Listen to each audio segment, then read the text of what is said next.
ये लोग अर्नब गोस्वामी जैसे दलाल पत्रकारों को आईपीसी की धारा 124A और 1923 एक्ट के तहत इनके खिलाफ देशद्रोह का मुकदमा दर्ज होना चाहिए और इन्हें जल्द से जल्द जेल में डाला जाना चाहिए। अगर आप अर्नब गोस्वामी की चैट को एक बार ठीक ढंग से पढ़े ना, तो आप ये देखिए अर्नब गोस्वामी ने जो सूचना प्रसारण मंत्रालय जो प्रकाश जावड़ेकर हैं उनको लेकर क्या कहा है, पूरा देश आज देख रहा है उनकी चैट के जरिए। एक बात मुझे बताइए, ये वही प्रकाश जावड़ेकर हैं जब अर्नब गोस्वामी को गिरफ्तार किया जाता है तो ये दुहाई देते हैं देश के चौथे स्तंभ की कि आज महाराष्ट्र के अंदर देश का चौथा स्तंभ खतरे में आ गया है। एक बात मुझे बताइए, जब इस देश के अंदर गौरी लंकेश की हत्या होती है तो क्या देश का चौथा स्तंभ खतरे में नहीं आता? क्या जब सरेआम एक पत्रकार के पूरे परिवार को कुल्हाड़ी से काट दिया जाता है उत्तर प्रदेश के अंदर, क्या लोकतंत्र खतरे में नहीं आता? क्या जब सरकार की गुलामी ना करने वाले पत्रकारों की खुलेआम नौकरी चली जाती है तब इस देश का लोकतंत्र खतरे में नहीं आता?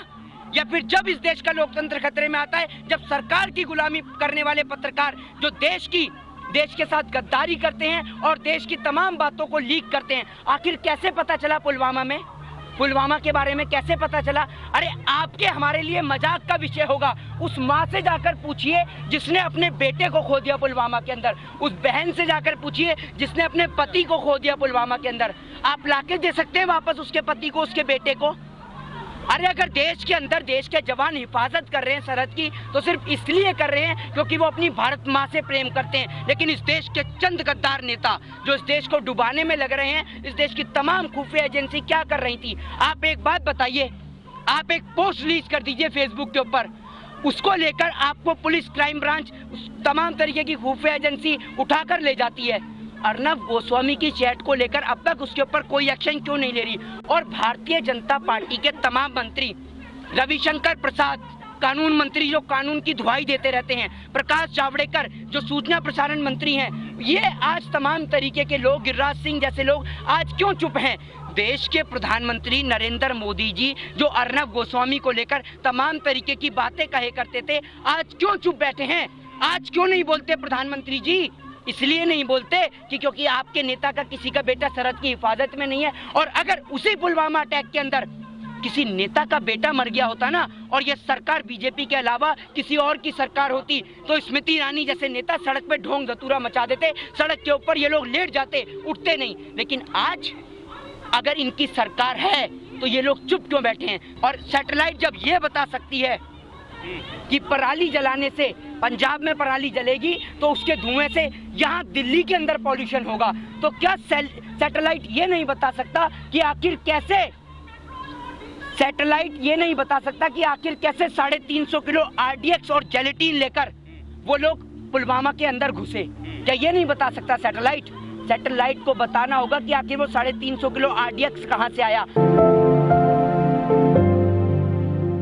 देखिए, सबसे पहले तो अर्नब गोस्वामी के खिलाफ ऑफिशियल सीक्रेट एक्ट 1923 के तहत उसके खिलाफ मुकदमा दर्ज किया जाना चाहिए। दूसरी बात, भारतीय सुरक्षा के जो जितने भी एजेंसी हैं, चाहे वो NIA हों, वो तमाम तरीके की एजेंसी हों, और अर्नब गोस्वामी के खिलाफ IPC की धारा 124A के तहत देशद्रोह का मुकदमा दर्ज किया जाना चाहिए। अर्नब गोस्वामी हो चाहे कोई भी देश का कोई भी पत्रकार हो, जो भी देश के साथ में, देश की सुरक्षा के साथ में खिलवाड़ करेगा उसकी सजा सिर्फ एक होनी चाहिए। उसके खिलाफ 124A 1923 सीक्रेट एक्ट के तहत उसके ऊपर मुकदमा दर्ज किया जाना चाहिए, उसके ऊपर देशद्रोह का मुकदमा दर्ज किया जाना चाहिए। और अर्नब गोस्वामी जैसे दलाल पत्तल चाट पत्रकार, वो अर्नब गोस्वामी जिसने पूरे देश को सुशांत सिंह राजपूत के मामले में लोगों को आपस में लड़ाया, हिंदू मुस्लिम के मामले में आपस में लड़ाया। आप एक बात मुझे बताइए, आप लोगों के एक सूत्र के कारण कश्मीर से कन्याकुमारी तक पूरे देश के अंदर दंगा हो जाता है,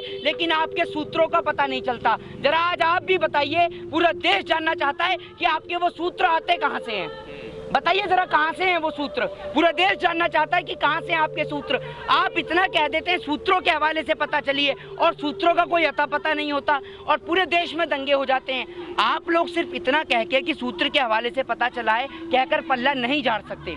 अर्नब गोस्वामी जो सरकार के लगातार पक्ष में रहा है और TRP स्कैम घोटाले में पहले भी उसके ऊपर कई बार बातें उठ चुकी हैं, उसके जो मालिक हैं उनके ऊपर भी तमाम तरीके की FIR दर्ज हो चुकी हैं। दूसरी बात, NIA इस बात की जांच नहीं करता कि आखिर कैसे एक पत्रकार जो 40 से 50 हजार रुपए मंथली कमाता है कैसे ऑडी, मर्सिडीज, फरारी और लैम्बोर्गिनी खरीद लेता है? क्या इसकी जांच नहीं करता है ना ये? क्या इसकी जांच इनकम टैक्स को नहीं करनी चाहिए? इन पत्रकारों के घर पे सबसे पहले इनकम टैक्स वालों को रेड करना चाहिए कि कैसे 40 से 50 हजार रुपए कमाने वाला पत्रकार देखते ही देखते लाखों करोड़ों रुपया कमा लेता है, और देखते ही देखते एक एंकरिंग करने वाला पत्रकार एक चैनल का मालिक बन जाता है।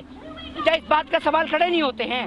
तमाम संगठनों को उठना चाहिए, क्योंकि जो देश के जवानों के साथ गद्दारी कर रहा है, क्योंकि आप लोगों को सोचना होगा कि आप लोग किसी पार्टी संगठन से पहले, किसी जाति और धर्म से पहले आप और हम इस देश के नागरिक हैं, और देश के नागरिक होने के नाते हमारा फर्ज बनता है कि आखिर पुलवामा साजिश थी, प्लानिंग थी, षड्यंत्र था, तो आखिर था तो था क्या? आप एक बात मुझे बताइए, एक रिवॉल्वर लगाकर हम दिल्ली का बैरिकेड क्रॉस नहीं कर सकते और वो 350 किलो आरडीएक्स और जेलेटिन लेकर पुलवामा के अंदर घुस जाता है? आखिर क्या कर रही थी तमाम तरीके की खुफिया agency? Arnab Goswami is not a powerful reporter.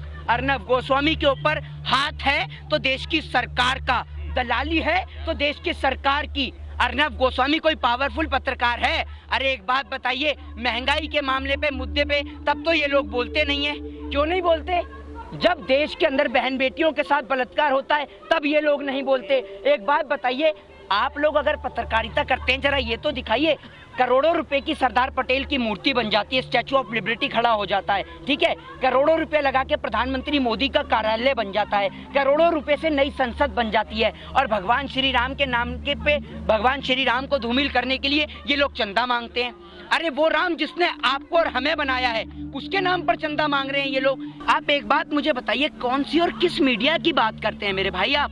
इस देश का चौथा स्तंभ खत्म, चौथा स्तंभ डेड हो चुका है, बुरी तरीके से मर चुका है वो चौथा स्तंभ। मत बात करिए इस देश की मीडिया की, कोई नहीं है देश की मीडिया के लिए। कौन है ये बताइए मुझे? आप किस चैनल की बात करते हैं? उस सुधीर चौधरी की बात करते हैं जो देश के अंदर जाति धर्म, हिंदू मुस्लिम, पाकिस्तान और चाइना की बात करता है, या फिर उस दीपक चौरसिया की बात करते हैं जो देश के अंदर दंगों की बात करता है, या फिर उस पत्रकार की बात करते हैं जो सरकार की दलाली में लीन है, लिप्त है, या फिर उस गृह मंत्री की बात करते हैं जिसको आत्मनिर्भर बोलने के लिए एक पत्रकार की आवश्यकता होती है, वो आत्मनिर्भर नहीं बोल सकता, या उस प्रधानमंत्री की बात करते हैं जिससे डोनाल्ड ट्रंप का नाम नहीं लिया जाता? बताइए ना जरा। अगर राष्ट्रीय सुरक्षा को लेकर खतरा है तो सुप्रीम कोर्ट को भी स्वतः संज्ञान लेना। अरे आप एक बात मुझे बताइए, किस राष्ट्रीय सुरक्षा की बात करते हैं? उस राष्ट्रीय सुरक्षा की बात करते हैं जिस राष्ट्रीय सुरक्षा समिति के अध्यक्ष अजीत डोभाल के बेटे शौर्य डोभाल का बेटा का बिजनेस पाकिस्तान में चलता है, और अगर हम और आप पाकिस्तान का नाम भी ले दें तो हमारे ऊपर देशद्रोह का मुकदमा दर्ज हो जाता है। और वो लोग जो पाकिस्तान में जाके बिरयानी भी खाते हैं और बिजनेस भी चलाते हैं उनके ऊपर कुछ नहीं होता। मतलब आप करें तो डांस और दूसरा करे तो मुजरा, है ना?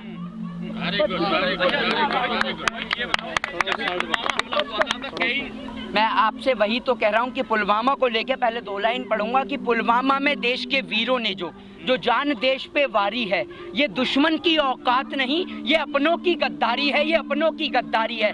वो तमाम देश के गद्दार जो रहते इस देश में हैं, खाते इस देश का हैं, लेकिन पसंद उन्हें पाकिस्तान की बिरयानी आती है। वो लोग जो मात्र इस कुर्सी के खातिर भारत माँ के वीर सपूतों की जान को भी दांव पे लगा देते हैं, ऐसे नेता इस देश को हरगिज नहीं चाहिए। वो लोग जो भारत माँ का सौदा कर बैठे हैं, आज उन नेताओं को आपको और हमें मिलके इस देश से भगाना होगा। इस देश के नेता बोले चाहे ना बोले, लेकिन हम लोग अगर हमारे घर की छत से पानी टपकता है तो हम उस छत का भी इलाज कराते हैं। तो हमारे लिए हमारे जैसे घर की छत है, ये पूरा हिंदुस्तान हमारे लिए हमारे घर की छत है, और इस हिंदुस्तान के अंदर कोई भी नफरत फैलाएगा या कोई भी हमारे भारत माँ के साथ में या भारत माँ के वीर सपूतों के साथ में, देश के जवानों के साथ में गद्दारी करेगा तो उसके लिए हम हरगिज माफ नहीं करेंगे। और उसके लिए अगर हमें फांसी का तख्ता भी चूमना पड़े तो हम लोग हंसते हंसते चूमेंगे, क्योंकि हम भारत माँ से प्रेम करते हैं और उसका सर्टिफिकेट कोई नहीं देगा।